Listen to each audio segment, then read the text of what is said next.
የማለዳዋ ጀንበር በከተማዋ ላይ በቀስታ ወጣች። ወርቃማ ጨረሯን በቤተ ክርስቲያኑ ጥንታዊ ጉልላት ላይ ረጨች። ምዕመናንን ወደ ጸሎት፣ ወደ ቅዳሴው ዜማ ለመጥራት የቅዱስ ቤተ ክርስቲያን ደውል ሲጮህ የከተማዋ ጎዳናዎች በእግረኞች ቀስ በቀስ ሕያው ሆኑም። አረጋውያን ከዘራቸውን፣ አዛውንት እናቶችም መቋሚያቸውን ምርኩዝ አድርገው፣ ወጣቶች ድንጋይ የሚፈነቅል እርምጃን እየሰነዘሩ፣ ሕፃናት እየቦረቁ ወደ ደጀ ሰላሙ አውድማ መጉረፍ ጀመሩ። ልቦናቸው ለቅዱሱ ቅዳሴ ጓጉቶ ሽቅብ ይነጥራል። የቤተ መቅደሱ አየር በዕጣን መዓዛ ተሞልቶ ወደ ሰማይ እንደሚደርስ መሰላል ወደ ላይ እየተመመ ነበር። ዲያቆናት ነጭ ልብሳቸውን ለብሰው ቆመዋል። የካህናቱ ሥርዓትና እርጋታ ቅዳሴው በምድር ላይ የሚፈጸም ሰማያዊ ሥርዓት ለመሆኑ ሕያው ምስክር ነው። ዲያቆናቱ በሥርዓት ይንቀሳቀሳሉ። ቀሳውስቱ በአባታዊነት መመሪያ ይሰጣሉ። ከዲያቆናቱ መካከል ደግሞ በቁመቱ ረዘም ያለው መልከ መልካሙ ዲያቆን ዮሴፍ በእግዚአብሔር የጸጋ ብርሃን ተጎብኝቶ ልዩና የሚያምር ድምፅን ተጎናጽፎ መቋሚያውን ምርኩዝ አድርጎ ቆሟል። ከልጅነቱ ጀምሮ ዮሴፍ በክህነት አገልግሎት ጸጋ ለእግዚአብሔር ተለይቷል። ፊቱ የንጹሕነትን ውበት ተሸክሞ ልቡ የዋህና አእምሮ ከዕድሜው በላይ በሆነ ጥበብ የተሳለ ነው። ከሁሉም በላይ ግን ድምፁ የእግዚአብሔር ስጦታ ሕያው ምስክር ነበር። ዮሴፍ በመዝሙር አፉን በከፈተ ጊዜ መዝሙሩ የሰማይ ደጆችን የከፈተ ይመስላል። የድምፁ ቃናዎች ኃይልን ተሸክመዋል። ሥጋዊ ኃይልን ሳይሆን የነፍስ ኃይልን፣ ከእግዚአብሔር ጋር ግንኙነት የሚያደርግበት ኃይልን። ምዕመናን ሁሉ ወደዱት። ሽማግሌዎቹ እርሱ በሚያስተምርበት ወቅት ለነፍስ የሚሆን መልካም ዕውቀትን በማግኘታቸው ተደነቁ። እንዲህ ያለ ወጣት እንዴት እንዲህ ያለ ጥልቅ ንግግር ሊናገር እንደሚችል እያሰቡ በአድናቆት ይሞሉ ነበር። ታናናሽ ልጆች ከደግ ልቡ ለመማር ጓግተው እንደረኛ ተከተሉት። ድሆችም በቃሉ ተጽናኑም። እርሱ የሚሰብከው የራሱን ዕውቀትና ጥበብ ለማሳየት አይደለም። በእግዚአብሔር ቃል ከበሽታቸው ለመፈወስ፣ ከሐዘናቸው ለማጽናናት፣ ከችግራቸው ለማላቀቅ፣ ከስቃያቸው ለማሳረፍ ነበር። በየከተማው ማዕዘናት ዮሴፍ ንጹሕ ዲያቆን፣ ዮሴፍ የቤተ ክርስቲያን ድምፅ በማለት ስሙ በክብር ይነገር ጀመር። ሆኖም ከዚህ ውበትና ምስጋና ጀርባ ሌላ እይታ በእርሱ ላይ አረፈ። በጥላው ውስጥ የሰው ልጅ ጠላት በሚቃጠል ቅናት ይመለከተው ጀመር። የሰማይን ብርሃን አይቶ ያጣው ሰይጣን አሁን የዮሴፍን የነፍስ ብርሃን በቁጣ ተመለከተ። ይህ ወጣት ንጹሕ ነው ሲል በሹክሹክታ ተናገረ። ይህ ድምፅ የሰዎችን ልብ ያናውጣል፣ በግዛቴ ያሉትን ነፍሳትንም ከእጄ ይነጥቃል። ስለዚህ ዝም ልለው አይገባም። የሥጋን ድካም አውቃለሁና ድምፁን ዝም ማሰኘት ካልቻልኩ ልቡን እመርዛለሁ። አገልግሎትን ባላጠፋ ንጽሕናውን አበላሻለሁ። እርሱም በወደቀ ጊዜ የሚያዩት ሰዎች ደግሞ ይሰናከላሉ በማለት በሸር ተነሳበት። ከዚያን ቀን ጀምሮ ጠላት ለዮሴፍ ወጥመዶችን አዘጋጀ። የጦርነት ወይም የስደት ወጥመድ ሳይሆን የልብ ወጥመድን ሰነደለት።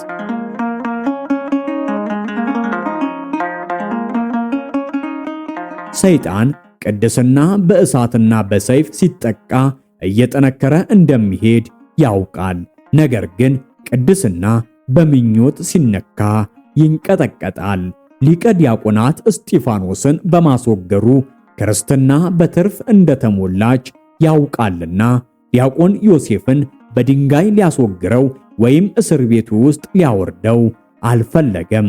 ስለዚህም የዲያቆን ዮሴፍ ንጹሕ ሕይወት ወደማያውቀው ማዕበል ውስጥ ልትገባ ተቃረበች። በሰዎች ፊት ዘምሮ ነበር።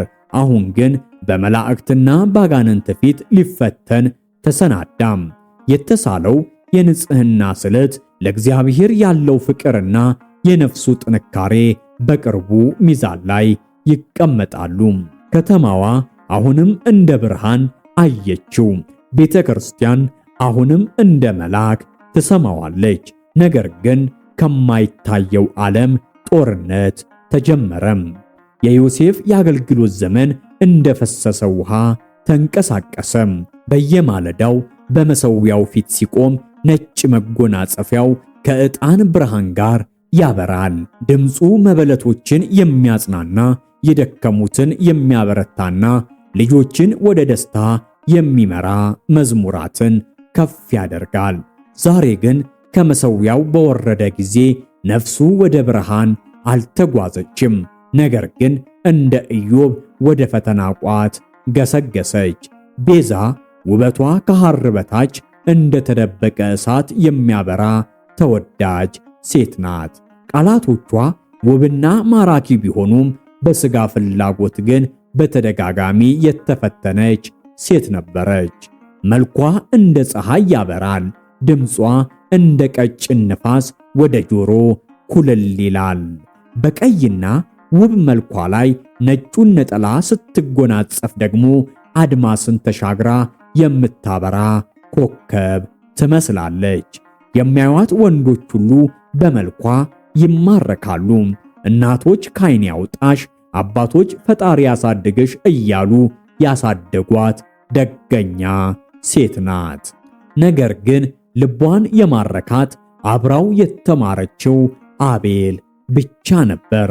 ከአቤል ጋር ያሳለፈችው ጊዜ ደግሞ በመልካምም በክፉም የምታስታውሰው ነው።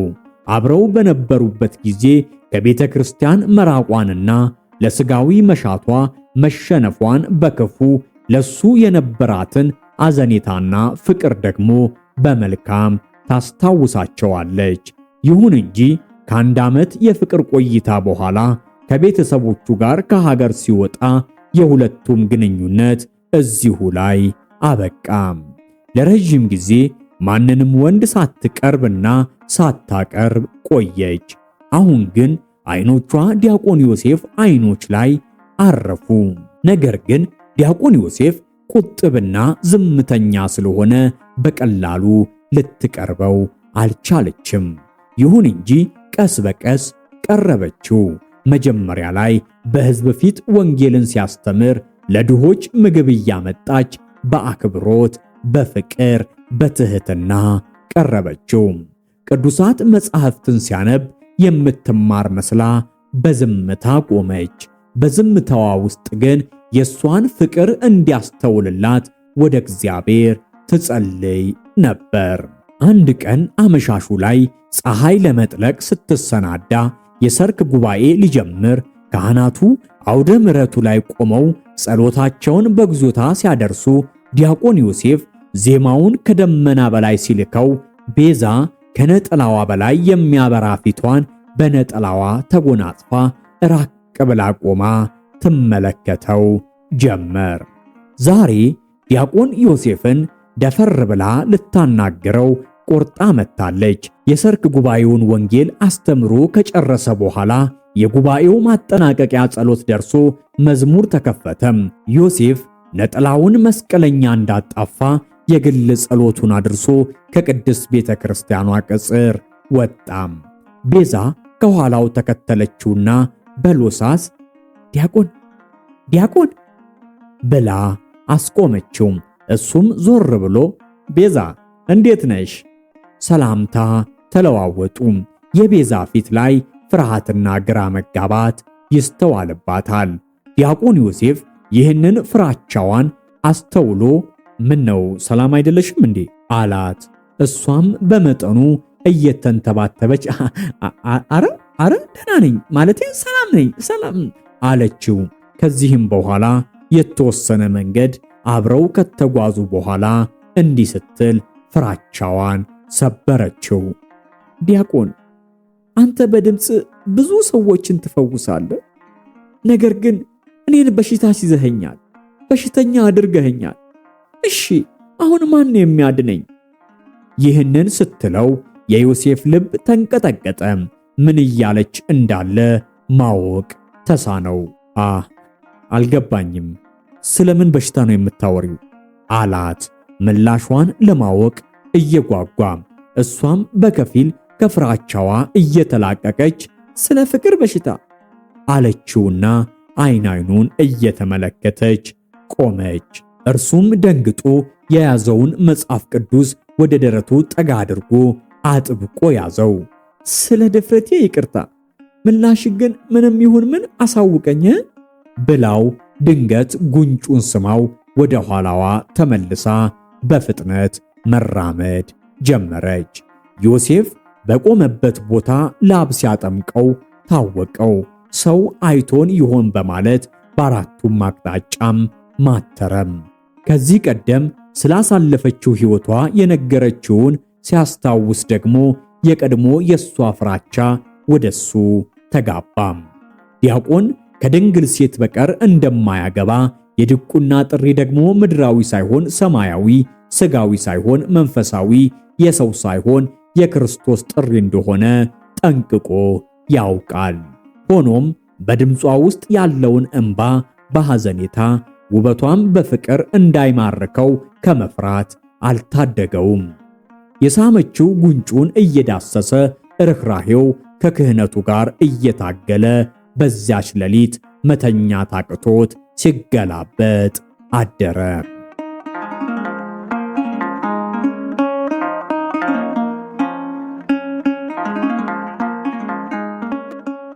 ቤዛ ሕይወቷ በሌሎች ሰዎች እጅ ተጎድቷል።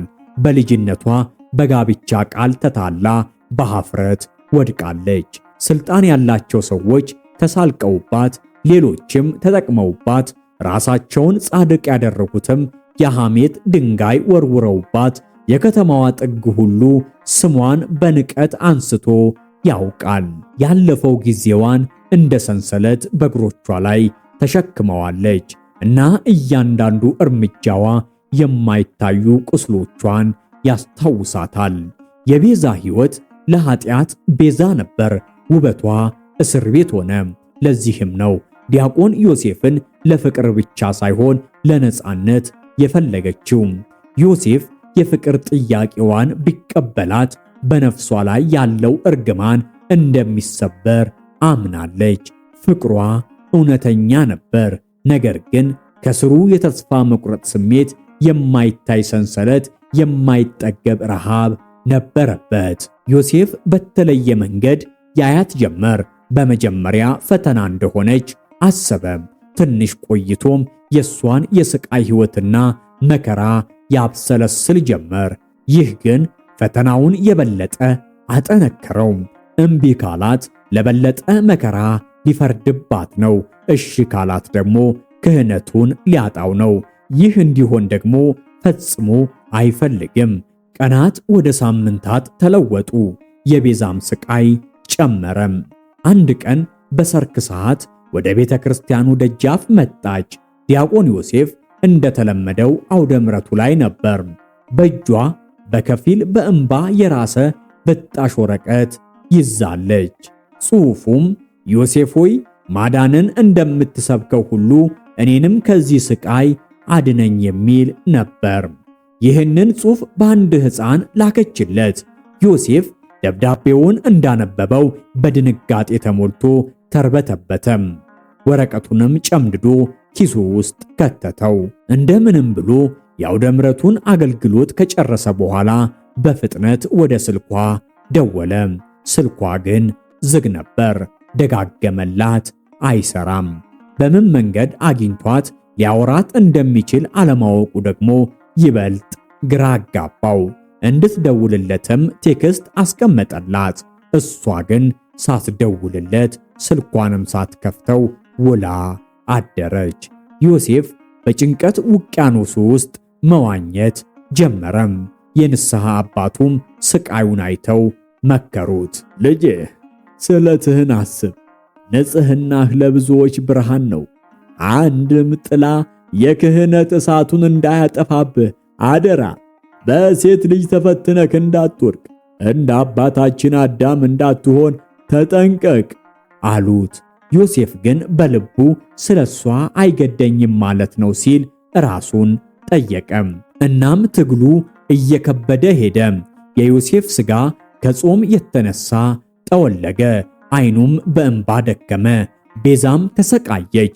ብቸኝነት ወደ እብደት ሸለቆ አመራት። በአንድ መረብ ውስጥ የተጠመዱ ሁለት ነፍሳት፣ እሷ በኃጢአት ሰንሰለት፣ እሱ ደግሞ በክህነት ቃል የታሰሩ ሆኑ። በእነዚህ የፈተና ምሽቶች ውስጥ ነበር ሰይጣን ፍቅር ቅዱስ ከሆነችና ከሁሉ ከበለጠች የክህነት ሕግ ስለምን ከሷ በላይ ሆኖ በስርዓት ጋጋታ ያስራታል? ርኅራኄስ መለኮታዊ ከሆነ ስለምን ቤዛ ትጠፋለች ሲል በጆሮ ሹክ አለው። እናም በሁለት ሐሳብ ማንከስ ጀመረ። ክህነቱን በቀኝ ቤዛንም በግራ እጁ ላይ አስቀምጦ ሊመዝናቸው ሞከረም። በመጀመሪያው የወርሃ ጽጌ ሳምንት አካባቢው በጽጌ ዜማና አበባ ተውቦ ነበር። ሕፃናት በሌሊት መዝሙር ይዘምራሉ። ቤተ መቅደሱም የቅዱሱን ወር ክብር በሚናፍቁ ምዕመናን ተጨናንቋል። ዮሴፍ የመቅደስ ዝማሬውን እንዲመራ ተመረጠም። ከንፈሩ ቢዘምርም ልቡ ግን ተሰብሮ ቤዛን እያሰባት ነበር። ሰውነቱ እስኪደክም ድረስ ጾሞ፣ ጉልበቱ እስኪንቀጠቀጥ ጸልዮ፣ ዓይኑ እስኪያብጥ ድረስ አለቀሰም። አሁንም የቤዛ ፊት ምስል አልተወውም። የሐዘኗ መስመር ሁሉ እርሱን ያሳዝነዋል። ድምጿ እንደ ጥላ ከእርሱ ጋር ተጣበቀ። ቤዛም ከበርካታ ቀናት መጥፋት በኋላ አርፍዳ ቢሆንም ለማህሌተ ጽጌ ወደ ቤተ መቅደሱ ቀረበች። የቤተ መቅደሱ በሮች ተከፈቱ። ቤዛም የሚያበራው ፊቷ ላይ የጧፉን ብርሃን ጨምራበት ወደ ውስጥ ገባች።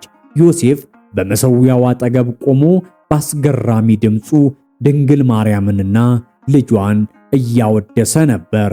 ቤዛ ልብሷ ከጧፉ በላይ ደምቆ የሽቶዋ መዓዛ አየሩን ሞላው። ዓይኖቿ ወደ ዮሴፍ ብቻ አተኮሩ።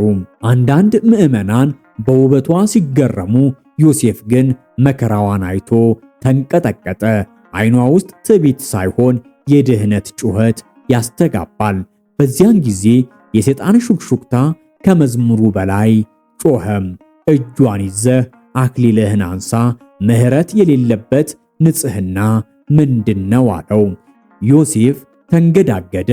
ጣቶቹ በአትሮኖሱ ላይ ወንጌሉን ለማግኘት ተዘርግተዋል። ነገር ግን ዓይኖቹ የቤዛን ፊት ፈለጉ። የሁለት ዓለማት ስበት ተሰማው፣ የሰማይ ጥሪና የምድር ጩኸት። ሌላኛው ድምፅ እንዲህ ሲል ወደ ጆሮ አስተጋባም፣ ዮሴፍ ሆይ በጽናት ቁም፣ አንዲት ነፍስ ከብርሃን መንገድ እንድትጎትትህ አትፍቀድላት አለው። የዮሴፍ ጉልበቱ ተብረከረከ፣ ልብሱ ተናወጠ። በልቡ እያለቀሰ እንባው በወንጌሉ ላይ ወረደ። ጌታ ሆይ አትተወኝ፣ በወድቅ ሁለት ነፍስ ይጠፋል፣ ብቆም ግን አንድ። አንተ ሁሉን ትችላለህና የሁለታችንንም ነፍስ ታደጋት አለ። በቀጣዩ ቀን ጠዋት የዮሴፍ መደናገጥና የቤዛን ሁኔታ የተመለከቱ ዲያቆናት እንዲህ ሲሉ አወሩም። ቤዛን አይተሃታል? ሁኔታዋን አስተውለሃል? ዮሴፍ ማይክ መያዝ አቅቶት ሲንቀጠቀጥ አልገረመህም? አንዳንዶቹ በዮሴፍ ላይ ተሳለቁበት፣ ሌሎቹ ደግሞ ለሁለቱም አዘኑላቸው እና ብዙዎች ብርሃኑ መጥፋቱን ለማየት ይጠባበቁት ነበር። ከዚህ በኋላ ዮሴፍ ከቤቱ ለ3 ቀናት አልወጣም፣ አልበላም፣ አልጠጣም። ነገር ግን በመስቀሉ ፊት ሰግዶ መናገር በማይቻል መቃተት አለቀሰም።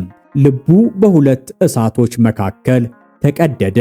ቤዛን ለማዳን የናፈቀው ፍቅርና ከመሠዊያው ጋር ባሰረው ስለት በሞት እንዳትፈርድባት፣ ነገር ግን ቅዱስ ቃል ኪዳንህን አሳልፌ እንድሰጥ አትፍቀድልኝ ብሎ እግዚአብሔርን ለመነም። በሦስተኛው ሌሊት እምባው ወለሉ ላይ ወረደ። ነፍሱን ስለ ወዳጆቹ ከመስጠት ይልቅ ከዚህ የሚበልጥ ፍቅር ለማንም የለውም የሚለውን የወንጌል ቃል አስታወሰ። አሁን ነገሮችን አስተዋለ።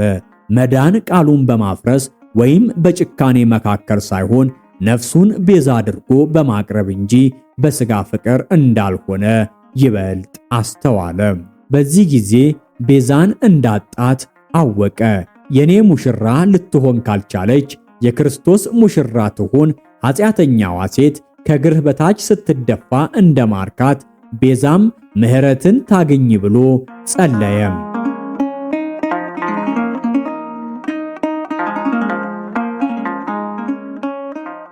በማግስቱም በብዙ ፍለጋ ቤዛን አገኛት። እንዲህም አላት፣ ቤዛ ሆይ ልቤን ልሰጥሽ አልችልም፣ ነገር ግን የነፍሴን ጸሎት ልሰጥሽ እችላለሁ። ክርስቶስ ካንቺ ጋር ነው፣ በብርና በወርቅ ሳይሆን በደሙ ቤዥቶሻል። እኔን ደግሞ ለከበረውና ለማይሻረው ክህነት መርጦኛል። አንቺ ሙሽራዬ ብትሆኚ ምንኛ ደስ ባለኝ ነበር። ነገር ግን ከዚህ ቀደም ያለፈውን ታሪክሽን ሙሉ በሙሉ ነግረሽኛል እና ምን ማድረግ ያለብኝ ይመስልሻል? አንቺን ለማስደሰት ስል አምላኬ ክርስቶስን ላሳዝነው ሲል ጠየቃት። ቤዛ ቃላትን ሳትተነፍስ በእንባ ብቻ ታጀበች። ዲያቆን ዮሴፍ ቀጠለ፣ እኔ ከተክሊል ውጭ በምንም ማግባት አልችልም። የተቀደሰውን አገልግሎቴን አጣው ማለት ነፍሴን ለዳቢሎስ መንግሥት አሳልፌ ሰጠው ማለት ነው። እባክሽ በእኔ መጽደቅ ባትቼ እንኳን አትኮነኚ አላት። ቤዛ ምንም ምላሽ መስጠትን አልፈለገችም። እሺ ብላው ብቻ ካጠገቡ ዞር አለች። ከቀናት በኋላም ዮሴፍን አግብቼ እሱንም ከሕይወት እኔንም ከጽድቅ ጎዳና ከማወጣ አምላኬን ይዤ ለምድራዊ ሳይሆን ለሰማያዊ ደስታ ልትጋ በማለት ለራሷ ተናገረች። በትህትና ለማገልገል በቤተ ክርስቲያኗ ሴቶች መካከል መጠጊያ ፈለገች። ቤተ መቅደስን ማጽዳትና በመዝሙር ማገልገልም ጀመረች። በአንድ ወቅት ያፌዙባት የነበሩ ሰዎች በዝምታ ተመለከቷት። ዮሴፍም ይህንን እውነት ተማረ። ፈተና አካልን ይሰብራል፣ ነውርም መንፈስን ያደቃል። ነፍስን ግን የሚቤዠው ክርስቶስ እንደሆነ በሚገባ ተረዳም። ዮሴፍም እስከ መጨረሻው እስትንፋሱ ድረስ ታማኝ ሆኖ በክህነቱ ጸናም። ቤዛም የንስሐ ሕይወት ምስክር ሆነች። ወጥመድ የነበረው ውበቷ የጸጋ ምስክር ሆነ። ከዮሴፍ ጋር አንድ ላይ ሆነው እንደ ባልና ሚስት ባይሆኑም እርሱ በንጽሕና እሷ በንስሐ ክርስቶስን አከበሩ።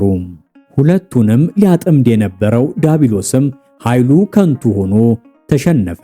ይህ ታሪክ የሕይወታችን መስታወት ነው። እያንዳንዳችን ልክ እንደ ዮሴፍ ከክርስቶስ ወደ ዓለም ሊስቡን የሚፈልጉ ፈተናዎች ይገጥሙናል። እያንዳንዳችን ልክ እንደ ቤዛ ለመዳን የማይገባን መሆናችንን የሚናገሩ ቁስሎችንና ጠባሳዎችን እንይዛለን። በንጽሕና በንስሐ ግን እግዚአብሔር ይከብራል። ዮሴፍ የሚያስተምረን ቅድስና ሕግን መጠበቅ ብቻ ሳይሆን የፍቅር መስታወት እንደሆነም ጭምር ነው። ደስታን ሊመርጥ ይችል ነበር፣ ነገር ግን መስቀሉን መረጠ። ለነፍሱ ዘላለማዊ የሆነውን ይጠብቅ ዘንድ ለሥጋው የተፈቀደውን ተወ። የፈተና እሳትን ታግሶ አሁንም ዓይኖቹን ወደ ሰማይ አነሳና ንጽሕናው ለቤተ ክርስቲያን መብራት ሆነ። በረከተ እግዚአብሔር ከሁላችን ጋር ይሁን። ወስብሐት ለእግዚአብሔር።